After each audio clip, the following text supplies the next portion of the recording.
E então, a fada madrinha transformou trapos em seda, abóbora em carruagem e... Querida, essa história não tá certa.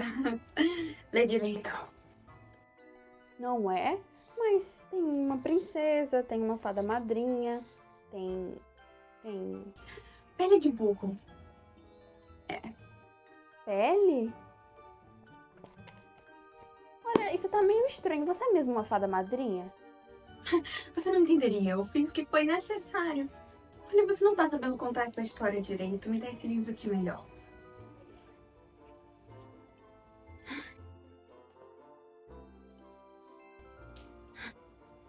Consegui. Pele de Asno é um antigo conto absurdamente bizarro e é por isso que você provavelmente nunca ouviu falar dessa história. A verdade é que a maioria dos contos de fada realmente tem uma história meio sombria, mas a diferença é que poucos deles são adaptados dessa mesma forma. Por exemplo, no caso da Disney, o conto original da Pequena Sereia, a Ariel sentia uma dor enorme por possuir pernas e ela acaba ficando sem voz para sempre. E no fim da história ela morre. E não para por aí, no conto original da Chapeuzinho Vermelho não tem nenhum lenhador para salvar ela.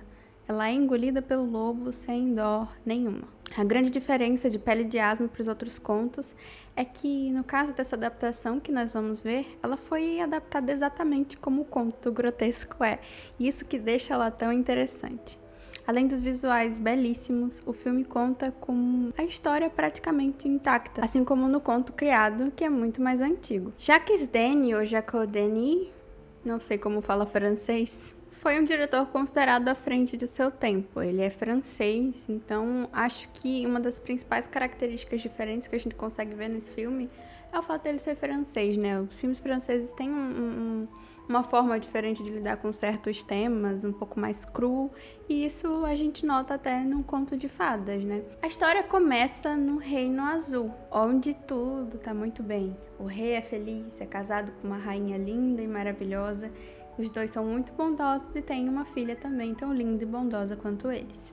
E nesse reino, uma das principais fontes de renda acaba sendo um burrinho, que coloca para fora moedas de ouro e joias preciosas. Tá tudo indo muito bem até que a rainha morre. E ela faz com que o rei prometa para ela que ele só vai se casar quando ele encontrar uma mulher mais bonita que ela. Ele fala que não quer casar com ninguém, que ela é o amor da vida dele, mas ela insiste tanto que ele acaba prometendo. Isso faz com que o rei acabe se afastando da própria filha, já que ela lembra muito a mãe. Então a criança cresce, criança eu não sei, porque a atriz é a mesma em todos os momentos do filme, né? Mas teoricamente era para ela ser criança nesse momento. Ela cresce sem que o pai a veja muito, né? Eu achei que eles tentaram passar essa ideia, né, de que eles não se veem muito e tal. E é muito bonito o Reino Azul, eu acho que é o reino mais bonito que aparece no filme, porque ele tem uma riqueza de detalhes, assim, incrível. É realmente como se você estivesse dentro de um conto de fadas. Eu não sei, eu acho que eu nunca assisti um filme que fizesse tanto isso, sabe? Porque tudo parece de faz de conto, não é aquele reino encantado com coisas adaptadas que parecem da realeza que realmente existe no nosso mundo. É uma realeza que é totalmente imaginária, totalmente criada. Então tem coisas muito absurdas. O trono dele, por exemplo, é um gato gigante. Tem muitas coisas que um rei jamais teria no nosso mundo, mas é justamente essa que é a graça. Então eu acho que se você tá falando de um conto de fadas, qual o sentido de ter tanto realismo, né? Acho que em alguns contos, né, a história pode fazer sentido, mas nesse caso aqui ficou perfeito. Eu amei demais. Eu acho que o que eu mais gosto nesse filme é realmente o visual dele, né? Toda a estética, toda a direção de arte dele, assim, muito minimalista, muitos detalhes. E todas as roupas são incríveis. As roupas, os cenários. E outra coisa muito engraçada é que até os personagens, né? A gente tá falando do Reino Azul, tem personagens totalmente pintados de azul. Cavalos também. Então, assim, foi um grande investimento. Dá pra perceber que tem muito detalhe, muita coisinha que pode parecer pequena e pode passar despercebida, mas elas são o que enriquece esse filme, que deixa ele mais interessante ainda, porque cada vez que você assiste parece ter algo novo para se ver. A princesa cresce bela e o rei continua sem se casar com ninguém, porque ele não encontrou uma mulher tão bonita quanto a mulher dele. Só que as coisas no reino estão começando a ficar complicadas, então os ministros começam a insistir para que ele se case logo. E eles trazem várias fotos de várias princesas e condessas e pessoas da realeza de todo o mundo para que ele consiga escolher, mas ninguém o agrada. Até que ele encontra a foto de uma linda princesa, ela é realmente muito bonita. E ele decide, de uma vez por todas, que vai se casar com aquela princesa, porque só ela, de todas as que ele viu, é mais bonita que a esposa dele. Mas tem um porém. Um dos ministros fala que essa princesa é a filha dele. Sim, esse é o grande problema do filme, essa é a grande bizarrice, a grande parte bizarra, é justamente isso. E ao saber disso, diferente do que você possa imaginar, o rei não se sente mal, não recusa e não muda de opinião. Ele continua querendo se casar com a tal princesa, mesmo sabendo que é a filha dele. Sério, eu nunca imaginei ver um conto de fadas com uma coisa tão maluca, tão feia, tão errada assim. E, de certa forma, isso também deixa a história mais interessante, né? A forma como eles vão transmitir isso. O rei, então, chama a princesa, né? Que tá mais perto do que ele imaginava que a sua futura esposa fosse estar. E, rapidamente, ela chega até o pai. E ele começa a cortejar ela. E ela fica sem entender muito aquilo. E acaba que ele é bem direto. Ele fala na cara dela, olha, eu quero me casar com você. E a coitada, nossa, imagina só que situação, né? Ela fica desesperada, ela chega a se ajoelhar e pedir pra ele, por favor, não faça uma loucura dessas comigo. E aí ele pede que ela dê um tempo, né, pra pensar. E ela fica nesse tempo, o que ela faz? Ela foge. Ela foge, ela tá certíssima, né? Embora ela tenha tido uma certa passividade ainda na história. Achei que ela foi muito passiva, assim, tipo... A maneira como eles lidam com isso... é esquisita, né, no filme. Não parece que é errado. Tipo, podia ser uma coisa que o rei queria, mas as outras pessoas ainda têm consciência, ainda têm bom senso, né? Mas, aparentemente, só tem uma pessoa com consciência e bom senso nesse filme. Vocês já vão saber quem é. Então, a princesa foge, desesperada, para encontrar a madrinha dela. E a madrinha dela é nada mais, nada menos que uma fada, chamada Fada Lilás. E essa sou eu. Ai, eu amei a Fada Lilás. Eu achei que, além dela ter um figurino lindo, não só ela, né? O filme inteiro é feito de coisas lindas, de uma preciosidade mesmo. Mas eu me encantei pela fada. A forma dela ser, ela é uma fada um pouco diferente. Ela é meio atrapalhada, as coisas não dão muito certo. E levando em consideração que o filme é de 1970, é um avanço, né? Talvez ela tenha inspirado, sim, algumas das personagens com poderes que a gente conhece por aí, que não se deem tão bem com a magia. Além disso, a forma dela falar, dela se portar, é bem interessante também. E aí, a princesa chega no lugar que ela vive, né? Um lugar cheio de árvores, flores, bem fada mesmo. Não, ela não mora numa casa. E a fada começa a falar pra ela, olha, minha filha, isso aí tá errado, não faz parte da nossa cultura. Casar com familiares tão próximos, né? Isso não é uma coisa muito legal. Tem problemas de lei. Ela também não fala de uma forma assim... que é moralmente errado isso. Ela fala de uma forma mais aleatória, assim, claro, colocando na lei, na cultura. E, embora ainda não esteja certo, né, ela pelo menos dá um conselho bom pra essa menina, que coitada. E aí ela fala, olha, minha filha, você tem que dar um jeito de despistar esse homem. Vamos fazer o seguinte, vou ajudar você, eu tenho um plano, né. Claro que ela poderia resolver tudo com uma magia só, mas a gente percebe ao longo do filme que ela tem um certo problema. Ela não consegue fazer tudo que ela quer. Então, talvez tenha um déficit aí nessa fada, coitada, né? Ela não tem tantos poderes assim. Mas ela é uma fada meio futurista. A gente consegue ver até pelo figurino dela, né? Pela roupa que ela usa. Que ela não tá tão ali naquela época do filme. Ela parece realmente à frente do seu tempo, né? A gente vê numa parte que o rei fala que ela trouxe... uns livros do futuro, né? Poesia do futuro. Então ela tem umas ideias assim, que o povo daquela época é muito simples pra pensar nisso. Ela fala pra princesa pedir para o pai dela um vestido que tenha a cor do tempo. Eu não sei se vocês entenderam, mas é um vestido com a cor do tempo. Acho que é aí que tá a questão, né? Ela tenta uma coisa assim meio impossível pra que não dê certo. Então a princesa fala, olha, eu vou casar com você se você me der esse vestido. E aí ela fala isso pro pai dela, ele vai lá nos artesãos do reino. E Não é que eles fazem? Gente do céu, mas que vestido lindo. Não sei como é que eles fizeram. Talvez algum tipo de chroma key, não sei. Mas o vestido, ele é um reflexo das nuvens. Ele tem o céu e as nuvens, porque era de um tempo bom, né? Tempo bom. E o vestido fica lindo. Eu acho que é o meu favorito, né? Dos vestidos que a princesa usa. E aí, como o pai dela conseguiu, ele tá um pouco mais perto de casar com ela, né? E a princesa desesperada. Aí a fada madrinha volta lá e fala: olha, minha filha, a gente vai ter que pedir outro vestido pra ele. É. E aí ela fala: então, você vai pedir um vestido com o brilho da lua. É. E aí ela pede um vestido com o brilho da lua. Eles fazem um vestido com o brilho da lua, mais um vestido deslumbrante. E a princesa ainda não tá 100% segura, mas ela vê que o pai dela faz tudo o que ela quer, ela tá começando a ficar balançada em aceitar. É, gente. E a fada fala: não, você não pode fazer isso, é um absurdo. Não pode, isso é crime, é errado. E aí, mais uma vez, ela pede mais um vestido, dessa vez com a luz do sol. E é um vestido radiante, a gente vê que tudo ao redor da princesa começa a brilhar nesse momento. É lindíssimo.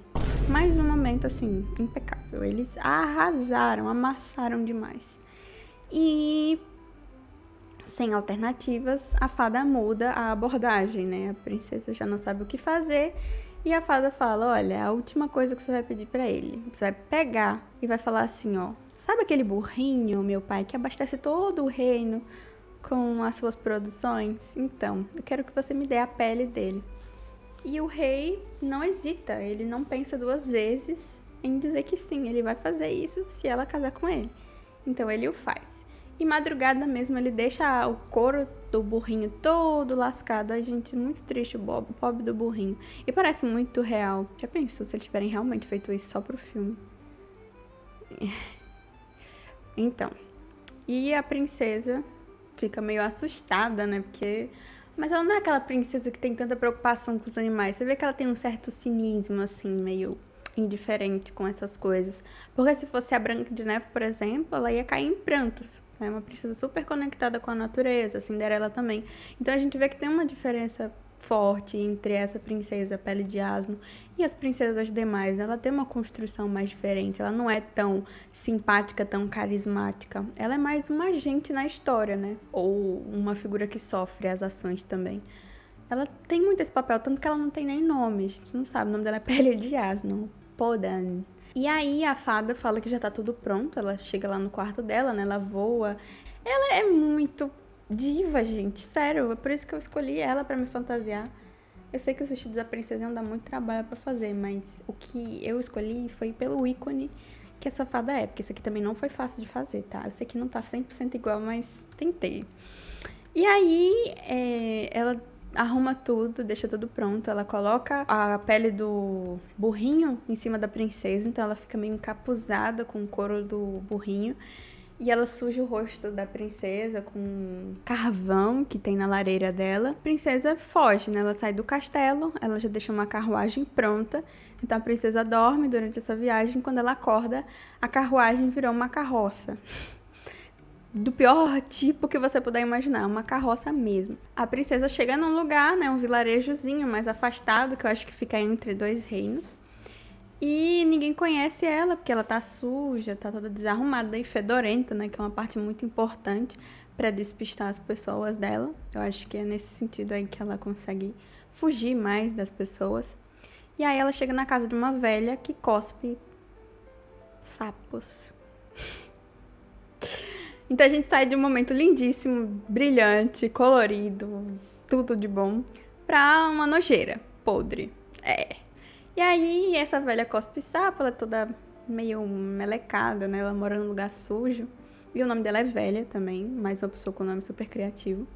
Mas tá vendo como a fada ela é diva? Porque a única pessoa que tem nome é a Fada Lilás. É isso. Um beijo. Porque ela é icônica, né? Os ícones precisam de nomes. E então, a princesa fica trabalhando pra essa velha, né? Limpando o galinheiro, só com coisas nojentas, assim. Ela só faz um trabalho... Ela tá meio que na última camada social que existe naquele modelo ali de vilarejo, né? Ela é a classe mais baixa nesse exato momento. Ninguém, nem as pessoas pobres olham pra ela, é bizarro. Tem uma cena muito parecida, inclusive, com a Bela e a Fera, que... Sabe aquela cena que o vilarejo da Bela canta, que ela é muito esquisita, que ela é muito estranha, porque ela lê, e todo mundo tá lavando roupa, tá fazendo seus afazeres do dia a dia, e a Bela tá indo pra biblioteca ler. Nesse caso, a Pele de Asno tá trabalhando, fazendo o trabalhinho dela, limpando, né, coitada quietinha. E o povo mexendo com ela, dizendo, ó, minha filha, você é feia, você é nojenta, você fede. E eles cantando isso pra ela, né? Eu esqueci de dizer que esse filme é um musical. E é lindo, assim, as músicas eles são lindas. Eu vi várias pessoas criticando, né? Eu li algumas críticas sobre as músicas que pareciam ser faladas. Eu não achei, não. Eu achei que é um musical que se preze, tá? Eu achei bem feito a parte das músicas. E essa cena me lembra muito a Bela e a Fera, porque é muito parecido mesmo. Só que em vez de a Bela ser meio nariz em pé, que se acha, porque todo mundo é meio medíocre ali onde ela mora, a Pele de Asno tá só vivendo a vida dela, tentando se salvar do pai. E o povo cascando com a cara dela, né, gente? Coitada, tá vendo como que são as coisas, né? Às vezes é melhor ser que nem a Bela, às vezes é melhor ser metida, que o povo vai falar mal de você de qualquer jeito. Então é isso. Acho que é uma boa dica para todos. E nisso chega a comitiva do Príncipe Vermelho. Ele tava passeando por ali e ficou por lá, né? A galera geralmente recebe com banquete, uma grande recepção para essas pessoas importantes. E o príncipe tá muito cansado, né, depois de fazer uma longa viagem. E ele resolve sair para passear um pouco. Ele fala até que tá sendo meio influenciado pelas fadas. A gente já sabe que existem fadas a esse ponto, né, nessa história. E aí ele vai para o meio do mato. Ele encontra umas flores que falam e elas falam para ele seguir um caminho a seguir, se ele quiser se apaixonar, se ele quiser conhecer o amor. E aí, chegando lá, bom, a Pele de Asno, como ela foi mandada pela fada madrinha, ela não foi com as mãos abanando, não, né? Ela tá lá meio que só pra se esconder mesmo. Mas ela levou os vestidos dela, ela levou um baú cheio de joias, de tudo que ela precisa. Ela levou também a varinha da fada, porque ela é muito bondosa, né? Ela entregou nas mãos dela, disse, olha, minha filha, tome essa varinha e você vai conseguir tudo que você precisar. E realmente tá dando certo. E ela consegue uma cama, enfim, umas coisinhas básicas, né? Embora tudo tenha ficado lixoso ainda, podre, a casa toda suja. Nunca vi uma vassoura na vida. E a cama linda e todos os outros acessórios que a diva leva, né, pra essa grande viagem. Realmente não faz muito sentido. Mas tudo bem. Ela podia fazer uma magia, né, pra limpar lá o celeiro. Não entendi não essa parte. A gente vê que tem uma magia que não deixa as pessoas se aproximarem muito da cabana que ela tá morando, né? É bem como um galinheiro mesmo. E o príncipe começa a ver um brilho reluzindo, né? Ele tá chegando perto de onde ela tá morando, porque ela tá usando aquele vestido de ouro que o pai dela mandou fazer. E ele é muito brilhante mesmo. E aí o príncipe encantado, né, pelo brilho, pela aquela coisa refletindo, ele chega e vê a princesa sem a pele de asno, ela tá penteando o cabelo e cantando, né? Que ela tem uma voz linda, magnífica. E ele fica encantado, ele fica querendo saber quem é ele. Todo mundo fala que é a Pele de Asno, todo mundo fica rindo da cara dele porque ela é nojenta, porque ela é podre. Ele é a única pessoa que conseguiu realmente ver o rosto dela, né? Porque todo mundo fica tão meio assim. Eu acho que deve estar encantada a pele também, né? Por ser uma pele de um burrinho encantado, então faz sentido. Vamos fingir que faz, né, gente? Porque é uma história infantil. Não vamos achar tanto problema não, né? Senão... Eita. Mas é isso. Eu achei meio chato isso, porque eu gostaria que fosse uma história meio assim, tipo, ele se apaixonou por ela mesmo, ela sendo podre. Esse tipo de romance que a gente gosta, né, meninos? Vamos falar a verdade. Mas não foi, ele viu ela bonita mesmo e tudo bem, né? Ele vai sofrer preconceito por gostar de uma nojenta, de uma menina suja. Já serve, né? Não é exatamente o que eu queria, mas tá bom. E aí o príncipe volta pra casa, né? Ele tem um castelo. Não é tão bonito quanto o Reino Azul, mas é um castelo que se preze, né? Tem todas aquelas características de reino encantado, que eu já falei. E ele tá meio louquinho. Depois que ele chegou de viagem, ele não consegue comer e tal. A mãe dele fica super preocupada. Eles dão festas. E ele não sai, ele não quer. E aí eles mandam várias pessoas lá, os conselheiros, mandam os médicos do reino. E eles não sabem o que o príncipe tem. E aí, de repente, ele fala assim, olha, eu quero comer um bolo, só que vou comer se for feito pela pele de asno. E aí a mãe dele procura, né, alguém que consegue fazer isso. O cara já fala, ah, é aquela nojenta, nossa. Mas ele fala que quer, que quer. E aí eles vão até a cabana, né, da pele de asno e pedem pra ela fazer o bolo. Ela faz, ela aceita fazer. Ela viu o príncipe, né, pelo reflexo do espelho que ela levou também. Então ela sabe, né, que possivelmente tá acontecendo alguma coisa, né, porque a fada madrinha é a mãe dela, né. Teoricamente ela tá fazendo o bem pela afilhada. Então ela faz o bolo, tem uma cena muito fofinha, ela cantando enquanto faz o bolo. É uma cena muito fofa, que também remete muito aos contos de fada clássicos, né? É uma cena muito legal. E ela meio que tá duplicada. E eu acho engraçado, porque quando os caras estão descendo da carruagem, eles falam, tomara que ela lave as mãos. E ela não lava as mãos. Ela tira a pele de asno, mas ela não lava a mão. E ela faz o bolo usando um vestido mais caro, possivelmente, né? Mais valioso que ela tem. Sem medo de sujar ele. Como que ela vai lavar? Assim, não entendo, né? Vamos acreditar que é a magia que vai resolver. Ela faz o bolo e se lembra de colocar um anel, né? Bota um presente pra ele, né? Que ela vê na receita que o bolo do amor tem um presente. O príncipe come o bolo de uma vez, assim, engole. E ele acha o anel, mas ele esconde, não fala pra ninguém. E um pouco depois disso, chegam os médicos, todos os médicos reunidos ali do castelo e falam que ele está com mal do amor, está doente de amor, está morrendo de amor. E se ele não se casar, ele provavelmente vai morrer.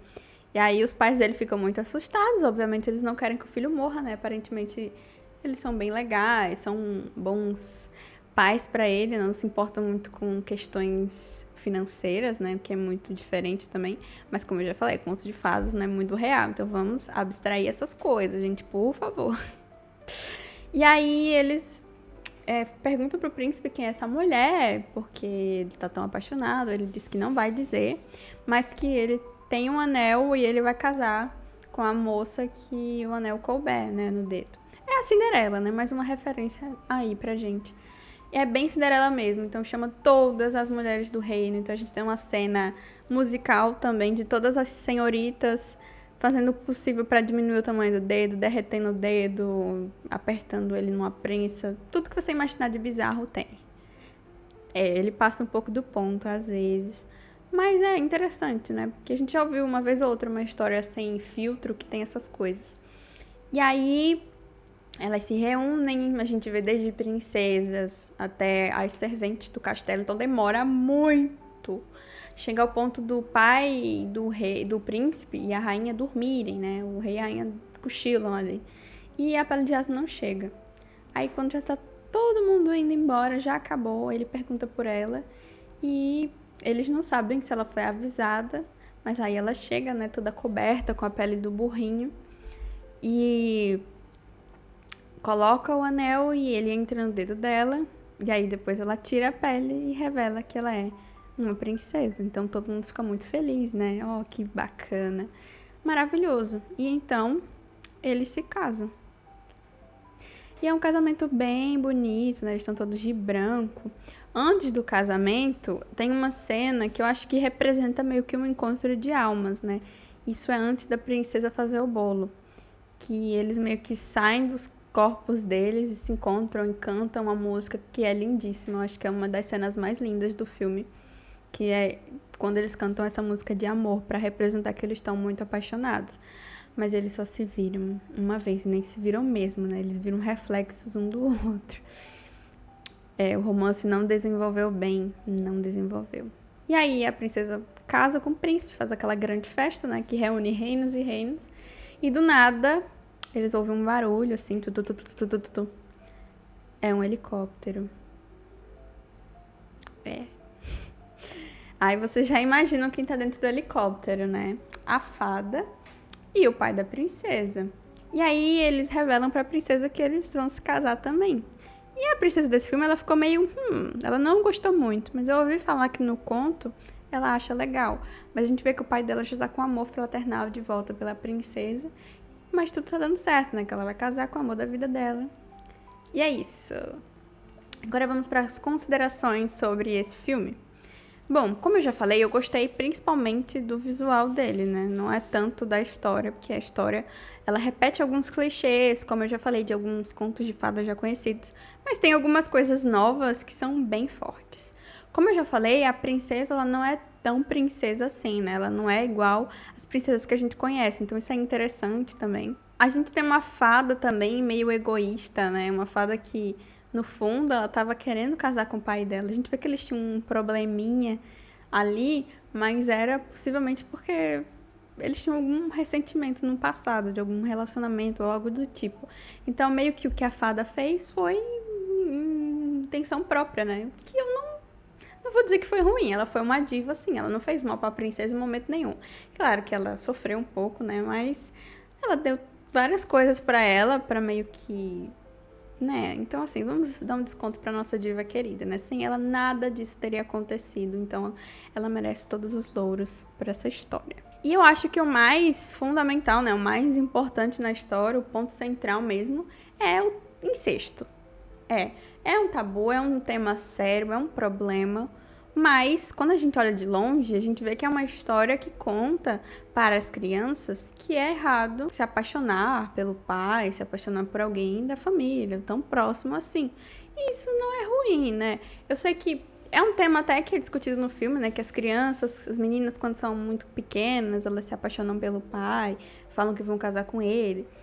E assim, até certo ponto, beleza, é normal isso, a gente vê muitas pessoas falando, mas assim, a gente já vê que tem algumas notícias, algumas coisas que mostram que isso não é tão de criança assim, né?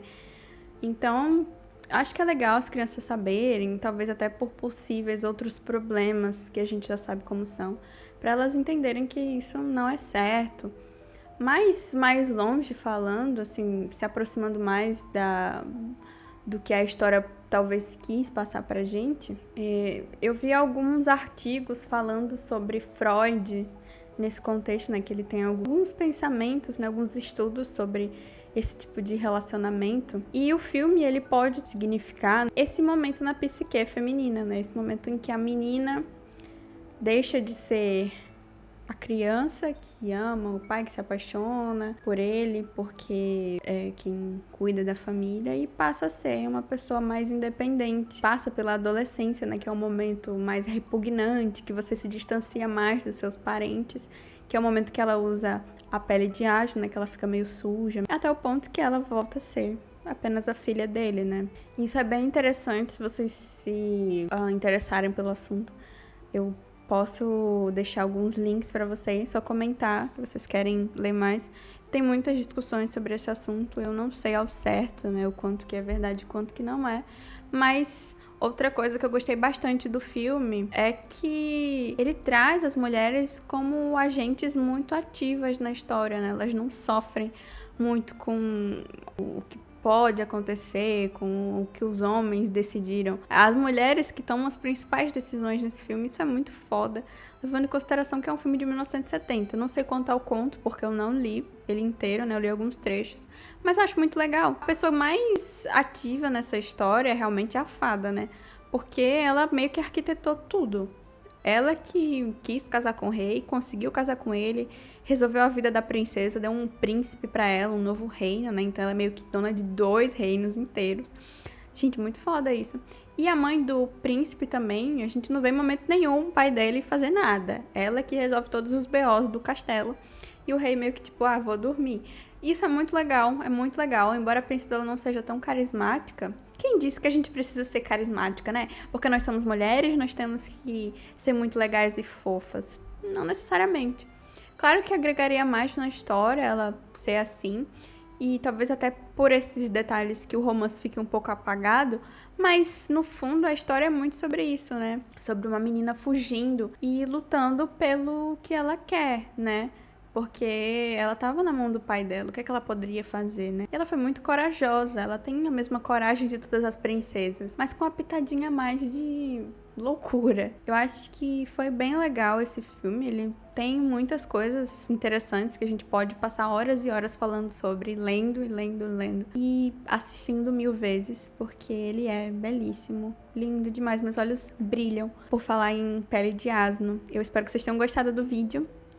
vai ficando por aqui, mas eu volto em breve. Eu prometo que eu não vou demorar tanto a gravar quanto dessa vez, tá, gente? É isso. Um beijo da Fada Lilás e até mais.